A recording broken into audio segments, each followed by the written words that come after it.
नमस्कार दोस्तों, मैं समरेंद्र अपने YouTube चैनल में आप सभी का स्वागत करता हूं। दोस्तों, आज के वीडियो में मैं आपको बताऊंगा कि आप अगर CSC संचालक हैं और ऑपरेटर जो है आप अपने CSC के माध्यम से किस प्रकार से बना सकते हैं और उसको बनाने के आपके क्या क्या फ़ायदे होते हैं, इस सभी के बारे में आपको डिटेल से मैं बताऊंगा।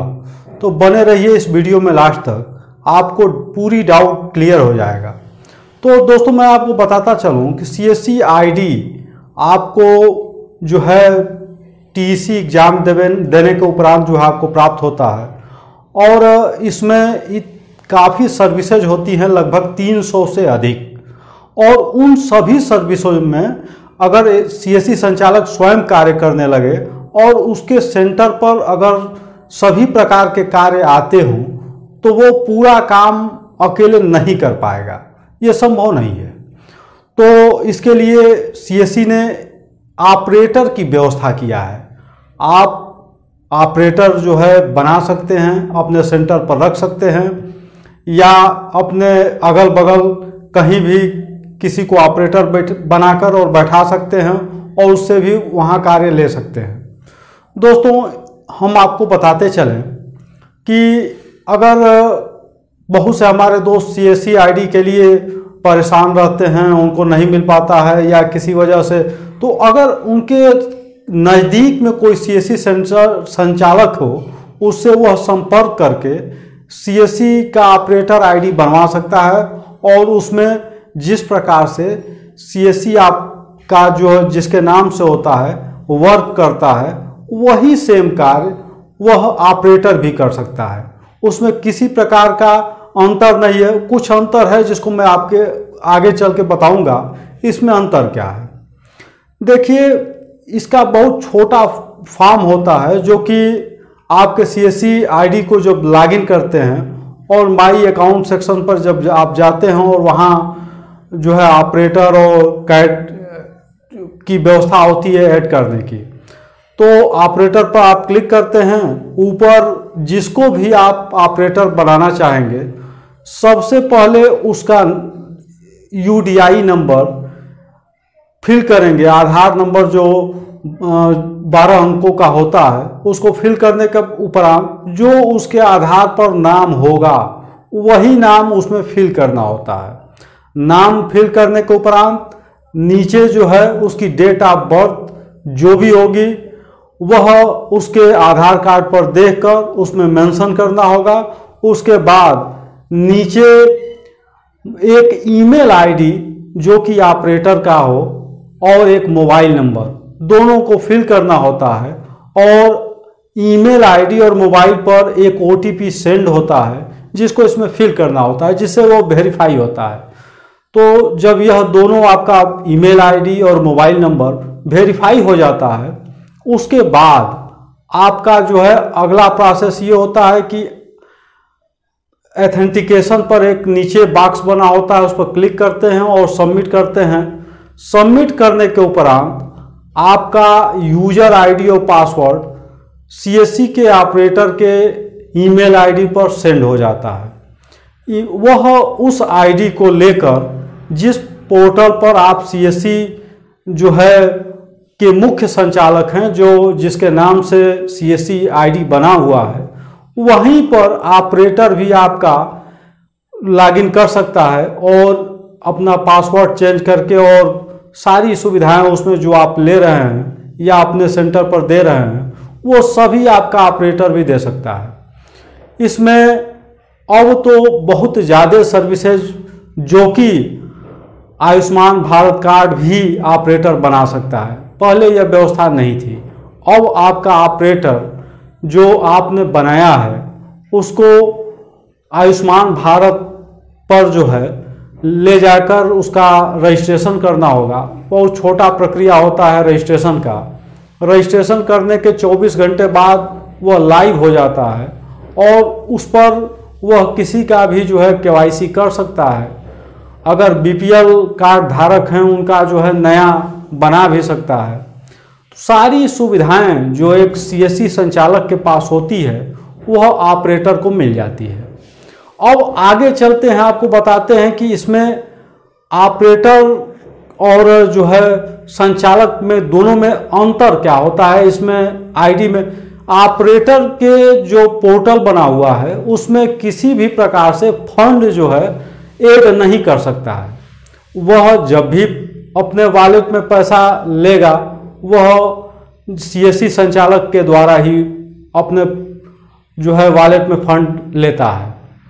और जो सीएससी आईडी होती है जिसके नाम से होता है वह उसमें ऐड कर सकता है। ऐड करने के काफ़ी तरीके होते हैं जिसको हमने पहले भी बताया है, जो इंटरनेट बैंकिंग, यूपीआई या डेबिट क्रेडिट कार्ड के माध्यम से इसमें मनी ऐड किया जाता है। और आप अपने ऑपरेटर को जितनी मनी की आवश्यकता होगी, जितना वो कहेगा उसको आप पैसा सेंड कर सकते हैं, जो कि सेंड करने का किसी भी प्रकार का शुल्क नहीं होता है। आप वो निःशुल्क उसमें जो है उसके ऑपरेटर आईडी में सेंड कर सकते हैं और वह उस पर वर्क कर सकता है और सभी सर्विसेज में कर सकता है, चाहे वो पैन कार्ड बनाना हो, चाहे बिजली का बिल पेमेंट करना हो, या किसी भी प्रकार का डीटीएच रिचार्ज या जो भी सर्विसेज हैं वो सब को जो है कर सकता है। अब आगे नहीं कर सकता है तो इंश्योरेंस की सर्विसेज, अगर आपका ऑपरेटर परीक्षा देना चाहे तो वो अपनी आईडी जिस प्रकार से सीएससी संचालक ने अपना जो है परीक्षा देकर इनेबल कराया है इंश्योरेंस सर्विस, वो भी एग्जाम देकर उसमें करा सकता है उसमें लेकिन अगर आपका जो है ऑपरेटर उसमें परीक्षा नहीं देगा तो वह उसमें वर्क नहीं कर सकता है। इंश्योरेंस के पोर्टल पर इंश्योरेंस किसी भी प्रकार का वो नहीं दे सकता है, तो उसका ऑप्शन है वो उसमें दे सकता है। अब रह गया कि अगर वो चाहे तो आईआरसीटीसी पर भी अपना रजिस्ट्रेशन कर सकता है ऑपरेटर और उसको भी आईडी मिल जाएगी और उस पर वर्क कर सकता है, ये भी सुविधा है।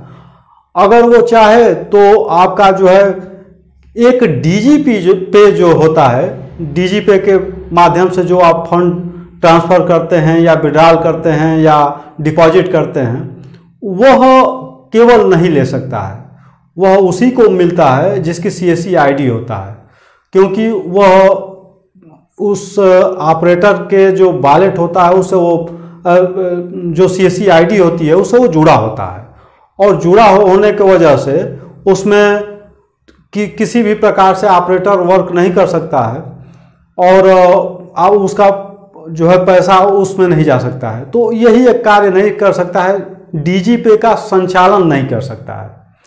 डीजीपे में जो आप पैसा जो है सेंड करते हैं तो आपने जो भी उसमें अकाउंट ऐड किया है तो उसमें चला जाता है, तो उसमें जब तक आपका अंगूठा फिंगरप्रिंट डिवाइस पर नहीं लगता है तो जो उसके ओनर होते हैं, सीएससी आईडी जिनकी होती है उनका भी वो लॉगिन नहीं होता है, तो ऑपरेटर का कहाँ से होगा।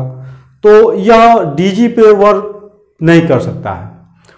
अब रह गया सवाल कि इन सभी को करने के लिए आप कितने ऑपरेटर को बना सकते हैं। तो आप 4-5 ऑपरेटर या उसका कोई सीमा नहीं है, जितनी आपकी आवश्यकता है आप बना सकते हैं।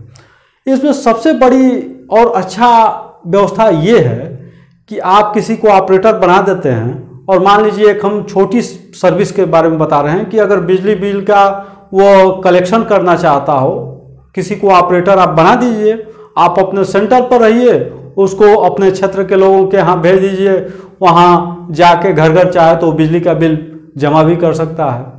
ऑपरेटर का आप ये भी लाभ ले सकते हैं। ऑपरेटर को कहीं अन्यत्र बैठा के भी काम कर सकते हैं, क्योंकि वो पूरी जिम्मेवारी जो सीएससी आईडी जिनकी होती है उसकी होती है। ऑपरेटर का देख रेख या फंड ट्रांसफ़र या जो भी करना हो सब उसके आईडी में आप करते रहते हैं, उसमें वो कार्य कर सकता है, कहीं और बैठ के कर सकता है। जहाँ की आपको लगे कि यहाँ भी हमारा एक ऑपरेटर बैठ के काम करे तो हमको ज़्यादा से ज़्यादा कार्य मिलेगा, यह भी इसमें यह सुविधा है, आप करा सकते हैं। तो हमारे समझ से और हमने जहाँ तक देखा है कि अगर ऑपरेटर आप बनाते हैं और थोड़ा सा उस पर ध्यान देते हैं तो बहुत सारी सर्विसेज जो हैं आप घर बैठे उसको दे सकते हैं और वह कहीं अन्यत्र आपकी सर्विसेज पहुंचाता है। जैसे आपको अभी हम बताएं, आयुष्मान भारत कार्ड बनाने के लिए पोर्टल पर उसका रजिस्ट्रेशन आप कर देंगे, उसके बाद उसको आईडी मिल जाएगी, वो उस पर वर्क करने लगेगा। तो चाहे तो गांव में एक लैपटॉप ले ले और फिंगरप्रिंट डिवाइस ले ले, मोबाइल ले ले, उस पर भी वो कर सकता है, कोई दिक्कत नहीं है, कोई आपकी आवश्यकता नहीं है। और जो भी कार्य है ऑपरेटर, यही हम आपको 2-3 मुख्य बातें बताए कि वो डीजीपे में वर्क नहीं कर सकता है, वह वॉलेट में सीएससी जो वॉलेट बना हुआ है जिसमें फंड ऐड किया जाता है, ऐड नहीं कर सकता है, उसमें ऑप्शन नहीं होता है। और जो है एक आध सर्विस और है जिसमें वो वर्क नहीं कर सकता है। और जिस प्रकार से आईडी जिन्होंने लिया है, अगर परीक्षा देकर वो इसमें भी वो परीक्षा देकर ले सकता है, इंश्योरेंस की सारी सुविधाएं ले सकता है। तो यही छोटी सी जानकारी आपको देनी थी कि ऑपरेटर, बहुत से हमारे दोस्त इसको नहीं समझ पा रहे थे कि ऑपरेटर होता क्या है, इसको ऐड कैसे किया जाता है, इसकी आवश्यकता क्या है। तो आज के वीडियो में मैंने आपको यही बताया है कि ऑपरेटर आप क्यों रख सकते हैं, उससे क्या लाभ है, आप उससे कैसे वर्क ले सकते हैं, या कोई ऑपरेटर आईडी लेना चाहते हो तो उसको कैसे दे सकते हैं। ये सारी बातें आपको इस वीडियो में मैंने आपने को डिटेल पूर्वक बता दिया है। अगर अभी भी किसी प्रकार का क्यूरी हो, कोई बात और जाननी हो, तो आप हमारे डिस्क्रिप्शन बॉक्स में कमेंट के माध्यम से हमसे लिख कर भेजेंगे, मैं उसका रिप्लाई दूंगा और देता भी हूँ। तो वीडियो को लास्ट तक वॉच करने के लिए आप सभी का बहुत बहुत धन्यवाद।